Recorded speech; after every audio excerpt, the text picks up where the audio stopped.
Hi students, കഴിഞ്ഞ സെക്ഷനുകളിൽ നമ്മൾ first ചാപ്റ്ററുമായിട്ട് ബന്ധപ്പെട്ട പ്രീവിയസ് ഇയർ ക്വസ്റ്റ്യൻസ് ഡിസ്കസ് ചെയ്തുകൊണ്ടിരിക്കുകയായിരുന്നു. അതിന്റെ ബാക്കി ഭാഗത്തിലേക്ക് നമുക്ക് പോകാം. ഇവിടെ ഞാൻ എഴുതിയിരിക്കുന്നത് 9th ക്വസ്റ്റ്യൻ, 3 ക്വസ്റ്റ്യൻസ് എഴുതിയിട്ടുണ്ട്. ആ 3 ക്വസ്റ്റ്യൻസും 2018 ഇംപ്രൂവ്മെന്റ് എക്സാമിന് ഈ ചാപ്റ്ററുമായിട്ട് ബന്ധപ്പെട്ട് ചോദിച്ചിട്ടുള്ള ക്വസ്റ്റ്യൻസ് ആണ്. അപ്പൊ ഒന്നാമത്തെ ക്വസ്റ്റ്യനിലേക്ക് നമുക്ക് പോകാം. 9th ക്വസ്റ്റ്യൻ, 9th ക്വസ്റ്റ്യന്റെ എ പാർട്ട്. 9th ക്വസ്റ്റ്യന്റെ എ പാർട്ടിൽ ചോദിച്ചിരിക്കുന്നത് ഇങ്ങനെയാണ്: if A equal to 2, 3, 4, 5 and B equal to 4, 5, 6, 9 then write A union B and A intersection B. നമുക്കറിയാവുന്ന കാര്യമാണ്, സിമ്പിൾ കാര്യമാണ്. ഒന്നാമത് നമുക്ക് എഴുതുന്നത് എന്താണ്? A union B. A union B എന്ന് പറഞ്ഞാൽ എന്താണ്? എയിലും ബിയിലും ഉള്ളതെല്ലാം എടുത്ത് റിപ്പീറ്റ് ചെയ്യാതെ എഴുതുക. നമുക്ക് 2, 3, 4, 5 എയിലുള്ളതെല്ലാം എഴുതി കഴിഞ്ഞു. ഇനി 4ഉം 5ഉം ബിയിലുണ്ട്, അത് ഓൾറെഡി നമ്മൾ എഴുതി കഴിഞ്ഞതാണ്. ഇനി എന്തുകൂടി എഴുതണം? 6, 7 എ യൂണിയൻ ബി എഴുതി കഴിഞ്ഞു. ഇനി എന്തുകൂടി വേണം? എ ഇന്റർസെക്ഷൻ ബി വേണം. എ ഇന്റർസെക്ഷൻ ബി എന്ന് പറഞ്ഞാൽ എന്താണ്? ആ എയിലും ബിയിലും ഉള്ളത്. നോക്കിക്കേ, എയില് 2 ഉണ്ട്, പക്ഷെ ബിയിലില്ല. 3 ഉണ്ട്, ബിയില് 3 ഇല്ല. 4ഉം 5ഉം എയിലും ഉണ്ട്, ബിയിലും ഉണ്ട്, അല്ലെ? അപ്പൊ അതുകൊണ്ട് എ ഇന്റർസെക്ഷൻ ബിയിൽ ഏതൊക്കെയാണ് വരിക? 4ഉം 5ഉം. 6ഉം 7ഉം ബിയില് മാത്രമേ ഉള്ളൂ, എയിലില്ല. അപ്പൊ അതിനെ കുറിച്ചും ചിന്തിക്കേണ്ട കാര്യമില്ല. അപ്പൊ എ ഇന്റർസെക്ഷൻ ബിയില് ആകെ 2 മെമ്പേഴ്സ് 4, 5. അപ്പൊ അതിന്റെ എ പാർട്ട് കഴിഞ്ഞു. ഇനി അതിന്റെ ബി പാർട്ടിൽ നമ്മളോട് പറഞ്ഞിരിക്കുന്നത്: which of the following is equal to set of all X such that X belongs to R 2 less than X less than or equal to 4. അതായത് നമ്മളോട് പറഞ്ഞിരിക്കുന്നത് ഇത്രയാണ്: എക്സ് ബിലോങ്സ് ടു ആർ ആണ്, അതിന്റെ കൂടെ തന്നെ 2 less than X less than or equal to 4 എന്ന് പറഞ്ഞാൽ എന്താ നോക്കിക്കേ.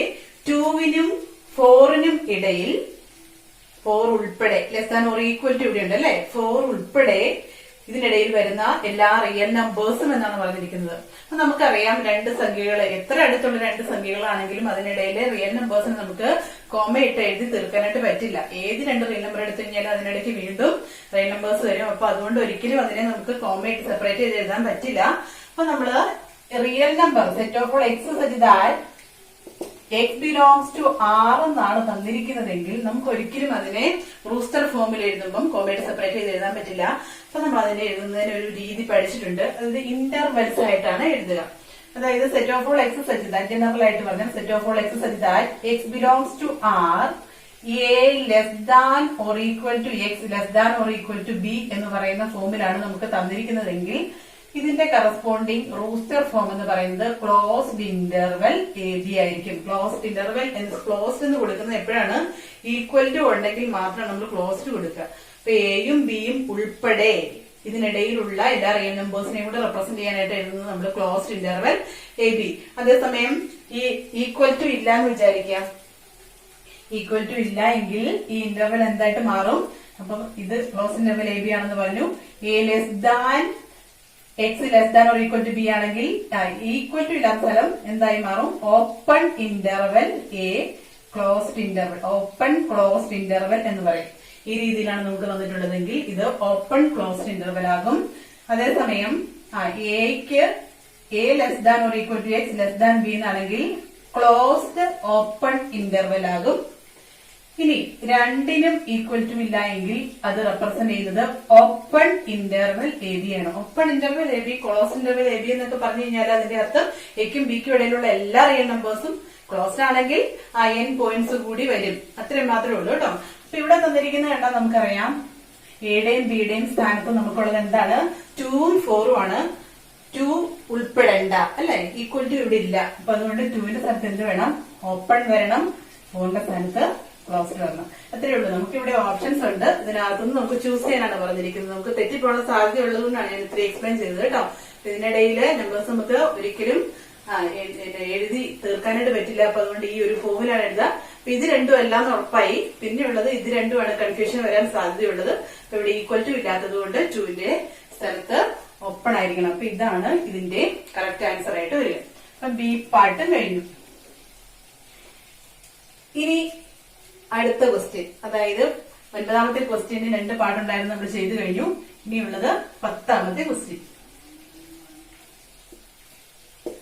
10ാമത്തെ ക്വസ്റ്റ്യനില് നമ്മളോട് പറഞ്ഞിരിക്കുന്നത് consider the set A equal to set of all X such that X is an integer 0 less than or equal to X less than 4. അതായത് 4നേക്കാൾ ചെറുതായിട്ട് 0യ്ക്കും 4നും ഇടയിൽ വരുന്ന ഇന്റീജേഴ്സ് 0 ഉൾപ്പെടണം, അതേസമയം 4 ഉൾപ്പെടാൻ പാടില്ല. അപ്പൊ ഇതാണ് എന്തെന്ന് പറഞ്ഞത് എ എന്ന് പറഞ്ഞ സെറ്റ് എന്ന് പറഞ്ഞേക്കുന്നത്. ഇനി എ എന്ന് പറഞ്ഞ സെറ്റ് തന്നതിന് ശേഷം നമുക്ക് ഈ ക്വസ്റ്റ്യൻ നമ്പർ 10ന് 3 പാർട്സ് ഉണ്ട്. അതിനകത്തെ എ പാർട്ടിൽ നമ്മളോട് പറഞ്ഞിരിക്കുന്നത് എന്താണ്? Write a in rooster form. എയുടെ റൂസ്റ്റർ ഫോം എഴുതുക. എയുടെ റൂസ്റ്റർ ഫോമില് എന്തൊക്കെ വരും? 0യ്ക്കും 4നും ഇടയിലുള്ള ഇന്റീജേഴ്സ് എന്തൊക്കെയാന്ന് നമ്മൾ പറഞ്ഞു? പൂർണ്ണസംഖ്യകളാണ്. 0 ഉൾപ്പെടെ അല്ലെ, ഇവിടെ ഈക്വൽ ടു ഉള്ളത് കൊണ്ട് 0 ഉൾപ്പെടെ 4ൽ താഴെ വരുന്ന ഇന്റീജേഴ്സ് ഏതൊക്കെ വരും? 0, 1, 2, 3 വരെ വരും അല്ലെ. 4 ഇതിനകത്ത് വരില്ല. ഇനി അതിന്റെ ബി പാർട്ട് എ കഴിഞ്ഞു. ഇനി അതിന്റെ ബി പാർട്ടിലേക്ക് പോകുമ്പോൾ നമുക്ക് ഒരു സെറ്റ് കൂടി തന്നിട്ടുണ്ട്. ഏതാണ്? ബി ഈക്വൽ ടു സെറ്റ് 5, 6 എന്ന് തന്നിട്ടുണ്ട്. ഇങ്ങനെയാണെങ്കിൽ റൈറ്റ് എ ക്രോസ് ബി എന്നാണ് പറഞ്ഞിരിക്കുന്നത്. അപ്പൊ ഇത് ശരിക്കും ഈ ചാപ്റ്ററിലെ ക്വസ്റ്റൻ അല്ല അല്ലെ. ഇതിന്റെ സെക്കൻഡ് പാർട്ട് ഈ ചാപ്റ്ററിലെ ക്വസ്റ്റൻ അല്ല. നമുക്കറിയാം സെക്കൻഡ് ചാപ്റ്ററിലെ ക്വസ്റ്റൻ ആണ്, അല്ലെങ്കിൽ സെക്കൻഡ് ചാപ്റ്ററുമായിട്ട് ബന്ധപ്പെട്ടതാണ് എ ക്രോസ് ബി, രണ്ട് സെറ്റുകളുടെ ക്രോസ് പ്രോഡക്റ്റ് അല്ലെ. നമുക്ക് എന്താണ് വേണ്ടത്? A cross B. ഇവിടെ പറയാവുന്ന കാര്യമേ ഉള്ളൂ ഇതിനകത്ത് കേട്ടോ. അതുകൊണ്ട് ഞാൻ ഇവിടെ പറയാണ് എ ക്രോസ് ബി എന്ന് പറഞ്ഞാൽ എന്താണ്? ഒരു എ എന്നും ബി എന്നും പറഞ്ഞ രണ്ട് സെറ്റുകൾ നമ്മുടെ കയ്യിലുണ്ടെങ്കിൽ അതിന്റെ ക്രോസ് പ്രോഡക്റ്റ് എന്ന് പറയുന്നത് set of all ordered pairs A B such that A belongs to A and B belongs to B. പറയുമ്പം കൺഫ്യൂഷൻ ഉണ്ടാവുമായിരിക്കും. ഇത്രേ ഉള്ളൂ. എയിൽ നിന്ന് ഫസ്റ്റ് എലമെന്റും ബിയിൽ നിന്ന് സെക്കൻഡ് എലമെന്റും വരത്തക്ക രീതിയിൽ നമുക്ക് എഴുതാൻ പറ്റുന്ന എല്ലാ ഓർഡേഡ് പെയേഴ്സിന്റെയും കൂടി കളക്ഷൻ. ഇത്രേ ഉള്ളൂ, വേറെ ഒന്നുമില്ല കേട്ടോ. അപ്പൊ ഇതിനകത്ത് നമുക്ക് എയിൽ നിന്ന് ഫസ്റ്റ് എലമെന്റ് വേണം. എയിൽ നിന്ന് ഫസ്റ്റ് എലമെന്റ് 0 ഫസ്റ്റ് എലമെന്റ് ആയിട്ട് എടുത്തു കഴിഞ്ഞാൽ ബിയിൽ നിന്ന് ഏതൊക്കെ സെക്കൻഡ് എലമെന്റ്സ് ആയിട്ട് വരാൻ പറ്റും? 5നും 6നും വരാൻ പറ്റും. അതായത് 0യുടെ കൂടെ സെക്കൻഡ് എലമെന്റ്സ് ആയിട്ട് 5നും 6നും വരാം. ഇനി അതുപോലെ തന്നെ ഫസ്റ്റ് എലമെന്റ് ആയിട്ട് നമ്മൾ 1 എടുത്താൽ ഇതുപോലെ തന്നെ 5നും 6നും സെക്കൻഡ് എലമെന്റ്സ് ആയിട്ട് വരാം. ഇനി നമുക്ക് ഏതാണ് എടുക്കാവുന്നത്? ഫസ്റ്റ് എലമെന്റ് ആയിട്ട് 2 എടുത്താല് 5നും 6നും സെക്കൻഡ് എലമെന്റ്സ് ആയിട്ട് വരാം. ഇനി ഫസ്റ്റ് എലമെന്റ് ആയിട്ട് 3 എടുത്താൽ വീണ്ടും 5നും 6നും സെക്കൻഡ് എലമെന്റ്സ് ആയിട്ട് വരാം. ഇത്രയേ ഉള്ളൂ, വേറെ ഒന്നുമില്ല. എ ക്രോസ് ബി എന്ന് പറഞ്ഞിട്ടുണ്ടെങ്കിൽ എയിൽ നിന്ന് ഫസ്റ്റ് എലമെന്റ്സും ഫസ്റ്റ് കമ്പോണന്റും ബിയിൽ നിന്ന് സെക്കൻഡ് കമ്പോണന്റും വരത്തക്ക രീതിയിൽ നമുക്ക് എഴുതാൻ പറ്റുന്ന എല്ലാ ഓർഡേഡ് പേഴ്സിന്റെയും പോസിബിൾ ആയിട്ടുള്ള എല്ലാ ഓർഡേഡ് പേഴ്സും എഴുതണം എന്നുള്ളൊരു കാര്യം മാത്രം ഒന്ന് മനസ്സിൽ സൂക്ഷിക്കുക. അപ്പൊ ഇതിനകത്തൊന്നും നമുക്ക് ആ ഒരു ഓർഡറിൽ എടുത്ത് കഴിഞ്ഞാൽ അതിനകത്തൊന്നും വിട്ടുപോയില്ല. എ ക്രോസ് ബി നമ്മൾ എഴുതി കഴിഞ്ഞു. ഇനി വീണ്ടും അതിന്റെ മൂന്നാമത്തെ ഒരു പാർട്ട് കൂടിയുണ്ട്. അതിൽ ചോദിച്ചിരിക്കുന്നത് write the number of possible relations from A to B. എയിൽ നിന്ന് ബിയിലേക്കുള്ള number of possible relations from A to B. Number of possible relations from A to B, അതിനുള്ള ഒരു ഇക്വേഷൻ നമ്മൾ പഠിച്ചിട്ടുണ്ട്. അതിന്റെ തീരെ ഞാൻ ഇനി ഒത്തിരി ഇതിനകത്ത് പറയുന്നത് 2n of a into n of b ആണ്. ഇതിനെ കുറിച്ച് കൂടുതൽ അറിയണമെങ്കിൽ ഞാൻ റിലേഷൻസ് ആൻഡ് ഫംഗ്ഷൻസിന്റെ ഫസ്റ്റ് സെക്ഷനിൽ ഇതിനെക്കുറിച്ച് നമ്മുടെ സെക്കൻഡ് ഇയറിന്റെ ഫസ്റ്റ് ചാപ്റ്ററിന്റെ ഫസ്റ്റ് സെക്ഷനിൽ ഇതിനെക്കുറിച്ച് വളരെ ഡീറ്റെയിൽ ആയിട്ട് പറഞ്ഞിട്ടുണ്ട്. അതൊന്ന് കണ്ടോളുക കേട്ടോ. അപ്പൊ number of possible relations from A to B എന്ന് പറയുന്നത് 2n of a into n of b ആണ്. അപ്പൊ ഇവിടെ നമുക്ക് എ ആയിട്ടുള്ളത് എന്താണ്? എ ആയിട്ട് ഈ സെറ്റ് ആണുള്ളത്. അതുകൊണ്ട് നമുക്ക് എന്ത് പറയാൻ പറ്റും? n of a equal to 4 അല്ലെ. ഇതിനകത്ത് 4 മെമ്പേഴ്സ് ആണുള്ളത്. അതുപോലെ തന്നെ ബി ഇതായതുകൊണ്ട് നമുക്ക് എന്ത് പറയാം? n of b equal to 2. Therefore 2n of b എന്ന് പറഞ്ഞിട്ടുണ്ടെങ്കിൽ എന്ത് കിട്ടും? 2n of b എന്ന് പറയുന്നത് 2⁴ into 2 which is equal to 2⁸. 2⁸ എന്ന് പറഞ്ഞിട്ടുണ്ടെങ്കിൽ എത്രയൊക്കെ കാൽക്കുലേറ്റ് ചെയ്യാൻ അറിയാലോ. അതൊന്ന് കാൽക്കുലേറ്റ് ചെയ്ത് വെച്ചാൽ 256 ആണ് വരെ കേട്ടോ. 256 റിലേഷൻസ് നമുക്ക് ഇതിനകത്തുനിന്ന് പോസിബിൾ ആണ്. റിലേഷൻസ് എന്ന് പറയുമ്പോൾ ഇത്രയേ ഉള്ളൂ. എ ക്രോസ് ബിയുടെ സബ്സെറ്റ്സ് ആണ് റിലേഷൻസ്. എ ക്രോസ് ബിയുടെ സബ്സെറ്റ്സ് എന്ന് പറഞ്ഞു കഴിഞ്ഞാൽ എ ക്രോസ് ബിയുടെ സബ്സെറ്റ്സ് എന്ന് പറഞ്ഞ എന്റെ എണ്ണം കണ്ടുപിടിക്കാനായിട്ട് നമുക്ക് എന്ത് ചെയ്താൽ മതി? Power set of A cross B എഴുതിയാൽ മതി. എയുടെ പവർ സെറ്റ് നമ്മൾ ഓൾറെഡി എഴുതി കഴിഞ്ഞല്ലേ. അപ്പൊ power set of A cross B എന്ന് പറഞ്ഞിട്ടുണ്ടെങ്കിൽ ഈ എ ക്രോസ് ബിയിൽ നിന്ന് നമുക്ക് എഴുതാൻ പറ്റുന്ന എല്ലാ സബ്സെറ്റ്സും അതിനകത്ത് വന്നോളും. കഴിഞ്ഞ സെഷനുകളിൽ നമ്മൾ പവർ സെറ്റ് എഴുതിയതൊക്കെ ഓർമ്മയുണ്ടല്ലോ അല്ലെ. അപ്പൊ അതിലേക്കൊന്നും ഇപ്പൊ നമുക്ക് ആവശ്യമില്ല. ഇത്രയും കാര്യം മാത്രം അറിഞ്ഞാൽ മതി. Number of possible relations from A to B എന്ന് പറയുന്നത് 2n of a into n of b ആണ്.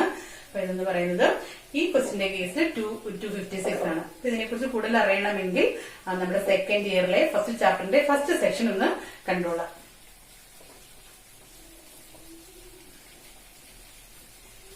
ഇനി നമുക്ക് ലാസ്റ്റ് ക്വസ്റ്റ്യൻ ഇവിടെ എഴുതി, ലാസ്റ്റ് ക്വസ്റ്റ്യൻ അല്ല, ഇവിടെ എഴുതിയിരിക്കുന്ന ലാസ്റ്റ് ക്വസ്റ്റ്യൻ 11th ക്വസ്റ്റ്യനിലേക്ക് പോകാം.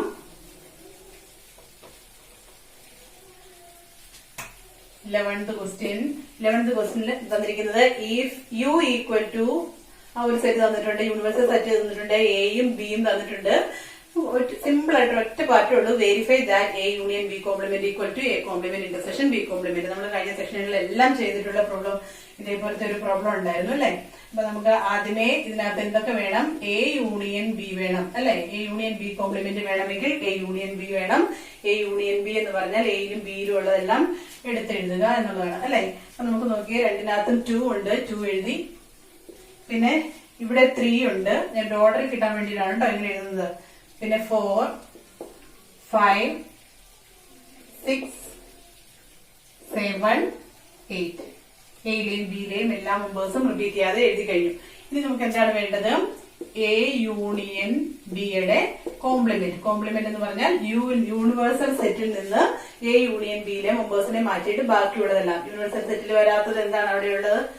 അവിടെയുള്ളതിൽ എന്താണ് ഇവിടെ ഇല്ലാത്തത് നോക്കിയാൽ മതി. 1, 9 അല്ലെ. 1, 9 ഒഴികെ ബാക്കി കിടക്കുന്ന എല്ലാ നമ്പേഴ്സും അവിടെ വന്നിട്ടുണ്ട്. അപ്പൊ എ യൂണിയൻ ബി കോംപ്ലിമെന്റ് എന്ന് പറയുന്നത് 1, 9. ഇക്വേഷൻ നമ്പർ 1 എന്ന് കൊടുക്കാം. ഇനി നമുക്ക് ഇതിന്റെ right hand side A complement intersection B complement ആണ്. അപ്പൊ എ കോംപ്ലിമെന്റ് വേണം. എ കോംപ്ലിമെന്റ് എന്ന് പറഞ്ഞാൽ എന്താണ്? എയിലുള്ളത് യുവിൽ നിന്ന് ഒഴിവാക്കിയിട്ട് ബാക്കി എന്ന് പറഞ്ഞാൽ എന്തൊക്കെ വരും? 1, 3, 5,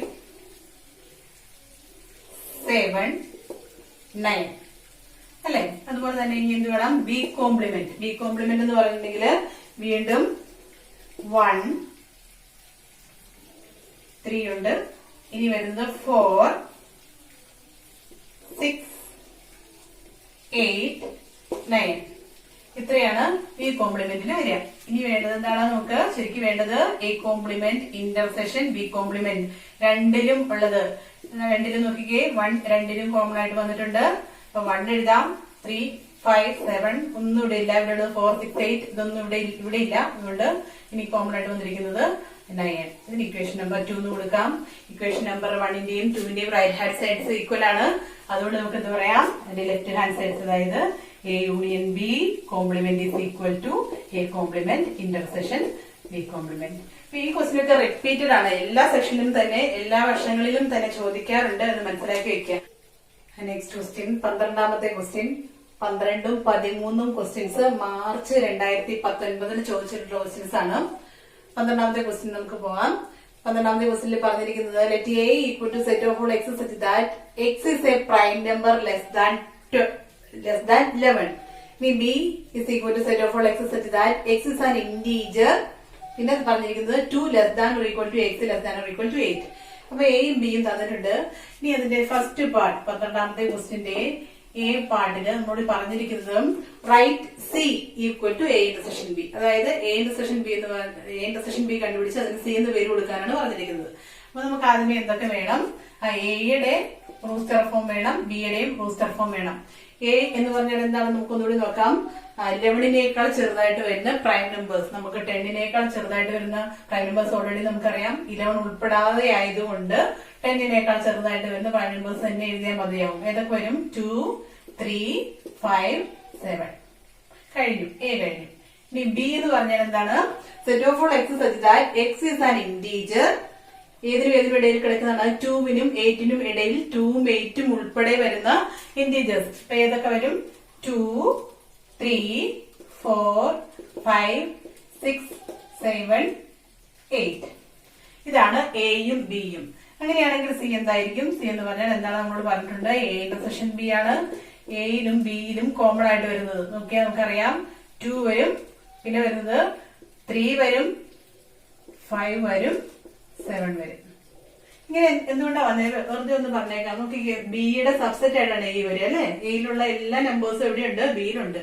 അതുകൊണ്ട് നമുക്ക് പറയാൻ പറ്റും എ സബ്സെറ്റ് ഓഫ് ബി ആണ്. എ സബ്സെറ്റ് ഓഫ് ബി ആണെങ്കിൽ എ ഇന്റർസെക്ഷൻ ബി എന്തായിരിക്കും?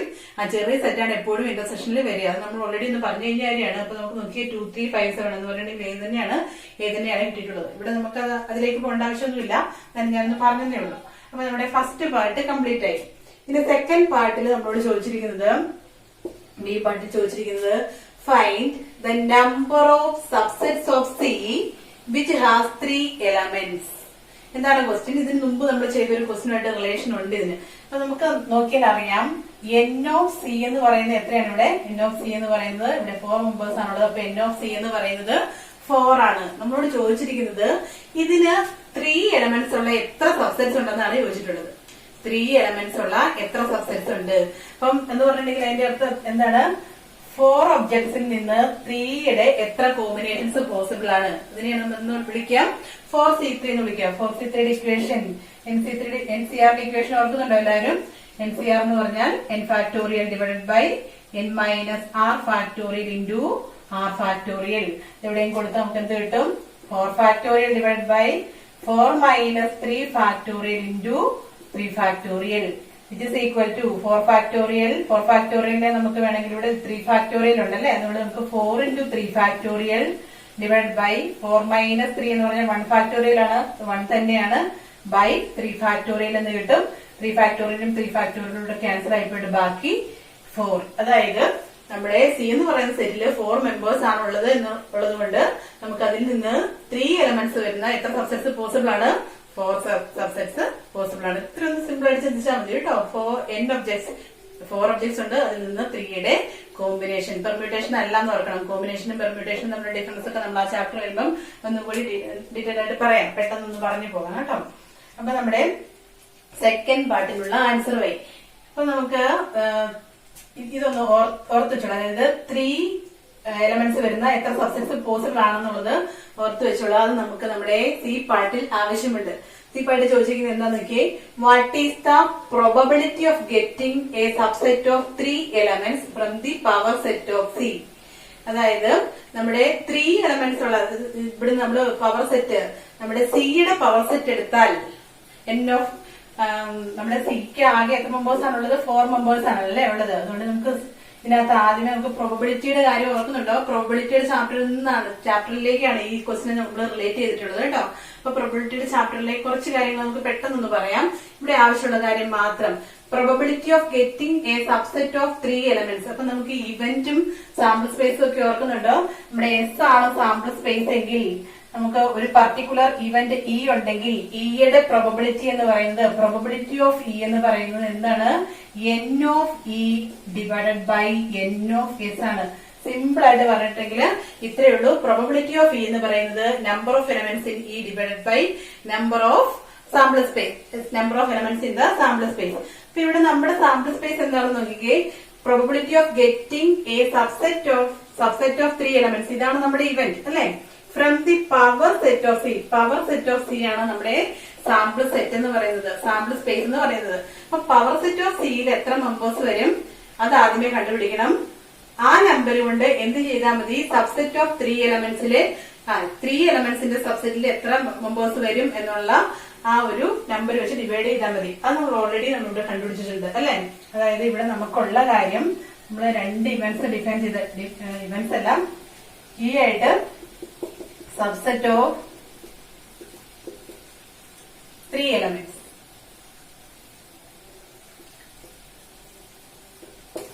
ഇനി എസ് എന്ന് പറയുന്നത് പവർ സെറ്റ് അല്ലെ, power set of C. Power set of C ആണ് എസ്. അങ്ങനെയാണെങ്കിൽ നമുക്ക് വേണ്ടത് പ്രോബബിലിറ്റി ഓഫ് ഇ ആണ്. പ്രോബബിലിറ്റി ഓഫ് ഇ എന്ന് പറയുന്നത് എന്താണ്? N of E divided by N of S ആണ്. എൻ ഓഫ് ഇ ഓൾറെഡി നമുക്കറിയാം. അതായത് ഈ സി എന്ന് പറയുന്ന സെറ്റിന്റെ 3 elements വരുന്ന സബ്സെറ്റുകളുടെ എണ്ണം 4 അല്ലെ, അതാണ് എൻ ഓഫ് ഇ എന്ന് പറയുന്നത്. അത് നമ്മൾ ഓൾറെഡി കണ്ടുപിടിച്ചു. ഡിവൈഡഡ് ബൈ നമുക്ക് ഇനി എന്തുകൂടി വേണം? N of S. എസ് എന്ന് പറയുന്നത് പവർ സെറ്റ് ഓഫ് സി ആണ്. അതായത് പവർ സെറ്റ് ഓഫ് സിയിൽ എത്ര മെമ്പേഴ്സ് വരും എന്നുള്ളതാണ് നമുക്ക് വേണ്ടത്. അതായത് വേണ്ടത് എന്താണ്? N of power set of C. N of P of A equal to 2 raised to n of A എന്ന് നമ്മൾ പഠിച്ചു വെച്ചിട്ടുണ്ട് അല്ലെ. അപ്പൊ അങ്ങനെയാണെങ്കിൽ N of P of C എന്തായിരിക്കും? 2 raised to N of C ആയിരിക്കും equal to 2 N of C എന്ന് പറയുന്നത് സിയിലെ മെമ്പേഴ്സിന്റെ എണ്ണം എത്രയായിരുന്നു 4 അല്ലെ. എൻ ഓഫ് സി എന്ന് പറയുന്നത് 4 ആണ്. അപ്പൊ 2 എന്ന് വരും. 2 എന്ന് പറഞ്ഞാൽ എത്രയാണ് 16. അപ്പൊ നമുക്ക് പ്രോബബിലിറ്റി ഓഫ് ഇ എന്ന് പറയുന്നത് N of E divided by N of S. N of S എന്ന് പറഞ്ഞു കഴിഞ്ഞാല് നമുക്ക് ഇവിടെ 16 എന്ന് കിട്ടി. അപ്പൊ നമുക്ക് ആൻസറിലേക്ക് പോകാം. അപ്പം 4/16 എന്ന് പറഞ്ഞാൽ 1/4. രണ്ടിനകത്തെയും 4കളെ കോമൺ ആയിട്ട് ക്യാൻസൽ ചെയ്ത് കഴിഞ്ഞാല് 1/4. അപ്പൊ ഇത്രയേ ഉള്ളൂ. നമ്മൾ തന്നിരിക്കുന്ന സെറ്റ് എന്താണെന്ന് ഐഡന്റിഫൈ ചെയ്ത് അതിനകത്ത് മെമ്പേഴ്സിനെ കണ്ടുപിടിക്കുക. ഏറ്റവും വലിയ സെറ്റ് ഇതാണെന്ന് നോക്കുക. നമ്മുടെ പവർ സെറ്റ് ഓഫ് സി ആണ് നമ്മുടെ സാമ്പിൾ സ്പേസ് ആയിട്ട് വരിക. പവർ സെറ്റ് ഓഫ് സിയിലെ മെമ്പേഴ്സിന്റെ എണ്ണം നമ്മൾ കണ്ടുപിടിച്ചു. നമുക്ക് സെറ്റിൽ നിന്ന് തന്നെ കിട്ടുന്ന കാര്യമാണ് അല്ലെ. പവർ സെറ്റ് ഓഫ് സിയിലെ അംഗങ്ങളുടെ എണ്ണം നമ്മൾ കണ്ടുപിടിച്ചു. ഇനി നമ്മുടെ ഈ സെറ്റ് സബ്സെറ്റ് ഓഫ് 3 എലമെന്റ്സിന്റെ എണ്ണം നമ്മൾ ഓൾറെഡി കണ്ടുപിടിച്ചായിരുന്നു. അപ്പൊ അതിനെ പവർ സെറ്റ് ഓഫ് സിയിലെ അംഗങ്ങളുടെ എണ്ണം വെച്ച് ഡിവൈഡ് ചെയ്ത് കഴിഞ്ഞാൽ നമുക്ക് വേണ്ട പ്രോബിലിറ്റി ആയി. മനസ്സിലായെന്ന് വിചാരിക്കുന്നു. നമുക്കിനി 12th ക്വസ്റ്റ്യൻ കഴിഞ്ഞു. ഇനി 13th ക്വസ്റ്റ്യനിലേക്ക് പോകാം. 13th ക്വസ്റ്റ്യനില് നമുക്ക് ഒറ്റ ഒരു ക്വസ്റ്റ്യനേ ഉള്ളൂ. നോക്കിക്കേ. In a school, a survey among 400 students. ഇപ്പൊ 400 സ്റ്റുഡൻസില് ഒരു സ്കൂളിലെ 400 സ്റ്റുഡൻസിൽ ഒരു സർവേ നടത്തിയപ്പം അതിനകത്ത് കിട്ടിയ ഡീറ്റെയിൽസ് ആണ് ഈ പറയുന്നത്. 100 were listed as taking apple juice. 100 പേര് apple juice കഴിക്കുന്നവരാണ്. 150 are taking orange juice and 75 were listed as taking both apple juice as well as orange juice. നമുക്ക് ക്വസ്റ്റ്യൻ ഒന്ന് വായിച്ച് കംപ്ലീറ്റ് ചെയ്യാം. അങ്ങനെയാണെങ്കിൽ നമ്മളോട് ചോദിച്ചിരിക്കുന്നത് how many take apple or orange juice. Apple ജ്യൂസോ orange ജ്യൂസോ രണ്ടിൽ ഏതെങ്കിലും കഴിക്കുന്ന ആളുകളുടെ എണ്ണം എത്രയാണ്? How many take apple juice alone but not orange juice. Apple juice കഴിക്കുകയും അതേസമയം ഓറഞ്ച് ജ്യൂസ് കഴിക്കുകയും ഇല്ലാതിരിക്കുകയും ചെയ്യുന്ന ആളുകളുടെ എണ്ണം എത്രയാണ്? അതുപോലെ തന്നെ ലാസ്റ്റ് ചോദിച്ചിരിക്കുന്നത് how many students were taking neither apple juice no orange juice. രണ്ടും കഴിക്കില്ലാത്ത ആളുകളുടെ എണ്ണം എത്രയാണ്? അപ്പൊ നമുക്ക് ആദ്യമേ തന്നിരിക്കുന്ന ഡീറ്റെയിൽസ് വെച്ചിട്ട് സെറ്റുകൾ ഡിഫൈൻ ചെയ്യണം. ഇവിടെ നമുക്ക് 3 സെറ്റുകൾ ഡിഫൈൻ ചെയ്യേണ്ടതായിട്ടുണ്ട്. ഒന്ന് യൂണിവേഴ്സൽ സെറ്റ്. നമ്മളിപ്പം കുട്ടികളിൽ സർവേ നടത്തിയപ്പം എല്ലാവരും ഏതെങ്കിലും ഒരെണ്ണം കഴിക്കണം നിർബന്ധമില്ല അല്ലെ. അപ്പൊ നമ്മൾ യു എന്ന് പറയുന്നത് സെറ്റ് ഓഫ് സർവേഡ് സ്റ്റുഡൻസ്.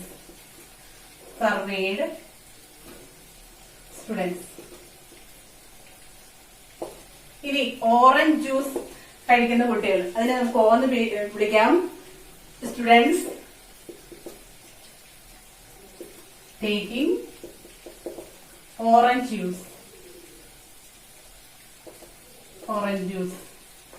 ഇനി A students, set of students taking apple juice. അപ്പൊ നമ്മൾ 3 സെറ്റ്സ് ഡിഫൈൻ ചെയ്തു. ഇനി തന്നിരിക്കുന്ന കാര്യങ്ങൾ നമുക്കൊന്ന് നോക്കാം. എത്ര കുട്ടികളിലാണ് സർവേ നടത്തിയിട്ടുള്ളത്? 400 ആണ്. അതുകൊണ്ട് നമുക്ക് പറയാം സർവേഡ് സ്റ്റുഡൻസിലെ എണ്ണം എന്ന് പറയുന്നത് N of U equal to 400. പിന്നെ 100 were listed as taking apple juice എന്ന് പറഞ്ഞാൽ എന്താണ്? എൻ ഓഫ് എ അല്ലെ. ആപ്പിൾ ജ്യൂസ് കഴിക്കുന്ന കുട്ടികളുടെ എണ്ണം 100. പിന്നെ തന്നിരിക്കുന്നത് എൻ ഓഫ് ഓറഞ്ച് ജ്യൂസ് കുടിക്കുന്ന കുട്ടികളുടെ എണ്ണം 150 അല്ലെ. ഒരു കാര്യം കൂടെ തന്നിട്ടുണ്ട്. 75 were listed as taking both apple juice as well as orange juice. രണ്ടും കൂടി ഒരേ സമയത്ത് ഉപയോഗിക്കുന്നവരുടെ പേര് എണ്ണം നമ്മൾ എങ്ങനെ റെപ്രസെന്റ് ചെയ്യും? എ ഇന്റർസെക്ഷൻ ഓ അല്ലെ. എ ഇന്റർസെക്ഷൻ ഓ രണ്ടും എത്രയാണ്? 75. ഇത്രയും കാര്യങ്ങളാണ് നമുക്ക് നമ്മുടെ ക്വസ്റ്റ്യനിൽ തന്നിട്ടുള്ളത്. ഇനി ഇതിന്റെ എ പാർട്ടിലേക്ക് നമുക്ക് പോകാം. എ പാർട്ട് നമ്മളോട് ചോദിച്ചിരിക്കുന്നത് എന്താണ്? How many take apple or orange juice. രണ്ടിൽ ഏതെങ്കിലും ഒരെണ്ണം. അതിന് നമ്മൾ എങ്ങനെ എഴുതും? N of A union O. A union ഓയുടെ ഇക്വേഷൻ നമുക്കറിയാം. N of A plus N of O minus N of A intersection O. എത്രയായിരുന്നു? എൻ ഓഫ് എ എന്ന് പറയുന്നത് 100 ആണ്. പ്ലസ് 150 മൈനസ് 75 എത്ര വരും? 250 മൈനസ് 75 എന്ന് പറയുമ്പോൾ 175 വരും. അപ്പൊ N of A union O എന്ന് പറയുന്നത് എൻ ഓഫ് നമുക്ക് കിട്ടിയ ആൻസർ ചിലപ്പോൾ പിന്നീട് ആവശ്യം വരുന്നതുകൊണ്ട് ഇവിടെ ഒന്ന് എഴുതി കൂടെ വെച്ചേക്കാം. എ യൂണിയൻ ഒ എന്ന് പറയുന്നത് 175. നമ്മുടെ എ പാർട്ടിന്റെ ആൻസർ ആയി. ഇനി ബി പാർട്ടിൽ ചോദിച്ചിരിക്കുന്നത് എന്താന്ന് നോക്കിക്കേ. ബി പാർട്ടിൽ നമ്മളോട് ചോദിച്ചിരിക്കുന്നത് how many take apple juice alone but not orange juice എന്ന് പറഞ്ഞാൽ എന്താണ്? എ ബട്ട് നോട്ട് ബി അല്ലെ എന്ന് പറഞ്ഞിട്ടുണ്ടെങ്കിൽ എന്താണ്? ആപ്പിൾ ജ്യൂസ് ഉണ്ട്, എ ബട്ട് നോട്ട് ബി. ഓർക്കുന്നില്ലേ? N of A minus O എന്ന് പറഞ്ഞിട്ടുണ്ടെങ്കിൽ എന്താണ്? നമ്മൾ ഇതിനു മുമ്പ് ഒരു പ്രോബ്ലത്തിൽ ഞാൻ ഫിഗർ ഒക്കെ വരച്ച് കാണിച്ചു തന്നായിരുന്നു. ജസ്റ്റ് ഒന്ന് വരച്ചേക്കാം. യു ഒ എ അല്ലെ, ഇത് എയും ഇത് ഒയും ആണെങ്കിലും ഇതാണ് എന്ത്? A minus O. A minus O എന്ന് പറയുന്ന ഈ ഭാഗമാണ് അല്ലെ. എയിൽ നിന്ന് ഒയെ ഒഴിവാക്കിയിട്ട് ബാക്കിയുള്ളത് എന്ന് പറഞ്ഞിട്ടുണ്ടെങ്കിൽ ശരിക്കും നമ്മൾ ഒഴിവാക്കുന്ന ഏതാണ്? ഈ സെക്ഷനിൽ വരുന്നതാണ്. എ ഇന്റർസെക്ഷൻ ഒയിൽ വരുന്നതാണ് നമുക്ക് ഇവിടെ നിന്ന് കളയേണ്ടത് അല്ലെ. എ മൈനസ് ഒ എന്ന് പറഞ്ഞിട്ടുണ്ടെങ്കിൽ ഈ പോർഷൻ ആണ് എന്ന് പറഞ്ഞിട്ടുണ്ടെങ്കിൽ ഇവിടെയുള്ള ആളുകളുടെ എണ്ണം കിട്ടാൻ വേണ്ടിട്ട് എന്ത് ചെയ്താൽ മതി? എയിലുള്ള ആളുകളുടെ എണ്ണത്തിൽ നിന്ന് എ ഇന്റർസെക്ഷൻ ഒയിൽ വരുന്ന ആളുകളുടെ എണ്ണം കുറച്ച് കഴിഞ്ഞിട്ടുണ്ടെങ്കിൽ ആപ്പിൾ ജ്യൂസ് കുടിക്കുകയും അതേസമയം ഓറഞ്ച് ജ്യൂസ് കുടിക്കാതിരിക്കുകയും ചെയ്യുന്ന ആളുകളുടെ എണ്ണം കിട്ടിക്കോളും അല്ലെ. അപ്പൊ അതാണ് വേണ്ടത്. അതായത് N of A minus O എന്ന് പറയുന്നത് N of A minus N of എയിൽ നിന്ന് എന്ത് കുറയ്ക്കണം? N of A intersection O. ഈ ഫിഗർ ഒന്ന് വെച്ച് അല്ലെങ്കിൽ ഈ ഇക്വേഷൻ പഠിച്ചിരിക്കുക. ഒന്നെങ്കിൽ N of A minus O അല്ലെങ്കിൽ N of A minus B equal to N of A minus N of A intersection B എന്ന് പറയുന്ന ഈ ഇക്വേഷൻ ഒന്നെങ്കിൽ പഠിച്ചു വെക്കുക, അല്ലെങ്കിൽ ഈ ഫിഗർ കണ്ട് ഐഡന്റിഫൈ ചെയ്യാനായിട്ട് പഠിക്കുക. ഓർത്തിരിക്കാൻ ഇതാണ് എളുപ്പം. അല്ലെങ്കിൽ ഇത് കാണാൻ പഠിച്ചു വെക്കാൻ പറ്റില്ല, ഇങ്ങനെ പഠിച്ചാലും മതിയാവും. ഇനി ഇതിന്റെ എല്ലാം വാല്യൂസ് നമുക്കുണ്ട്. എൻ ഓഫ് എ എന്ന് പറയുന്നത് 100 ആണ്, minus N of A intersection O എന്ന് പറയുന്നത് N of A intersection O എന്ന് പറയുന്നത് 75 ആണ്. അപ്പൊ നമുക്ക് ആൻസർ എന്ത് കിട്ടും? ആപ്പിൾ ജ്യൂസ് എടുക്കുകയും അതേസമയം ഓറഞ്ച് ജ്യൂസ് ഉപയോഗിക്കാതിരിക്കുകയും കൂടി ചെയ്യുന്ന ആളുകളുടെ എണ്ണം എന്ന് പറയുന്നത് എത്രയാണ്? 25. 100 minus 75 which is equal to 25. ഇനി നമ്മുടെ തേർഡ് പാർട്ടിലേക്ക് പോകാം. തേർഡ് പാർട്ട് നമ്മളോട് ചോദിച്ചിരിക്കുന്നത് എന്താണ്? How many students were taking neither apple juice no orange juice എന്ന് പറഞ്ഞിട്ടുണ്ടെങ്കിൽ ആപ്പിൾ ജ്യൂസ് എടുക്കുന്ന കുട്ടികളെ നമ്മള് ഏതാണ് ഡിനോട്ട് ചെയ്തിരിക്കുന്നതെങ്കിൽ ആപ്പിൾ ജ്യൂസ് എടുക്കാത്ത കുട്ടികളെ നമുക്ക് എങ്ങനെ ഡിനോട്ട് ചെയ്യാം? എ കോംപ്ലിമെന്റ് എന്ന് ഡിനോട്ട് ചെയ്യാം അല്ലെ. എന്ന് പറഞ്ഞാൽ നമുക്ക് ഇവിടെ എന്താണ് ശരിക്കും കണ്ടുപിടിക്കേണ്ടത്? N of A complement. A complement ആണ്, ബി കോംപ്ലിമെന്റ് സോറി ബി അല്ല. ആപ്പിൾ ജ്യൂസും ഉപയോഗിക്കുന്നില്ല, ഓറഞ്ച് ജ്യൂസും ഉപയോഗിക്കുന്നത്. അത് രണ്ടും കൂടി ഒരുമിച്ച് സംഭവിക്കാന്ന് പറയുമ്പോൾ N of A complement intersection O complement വരും.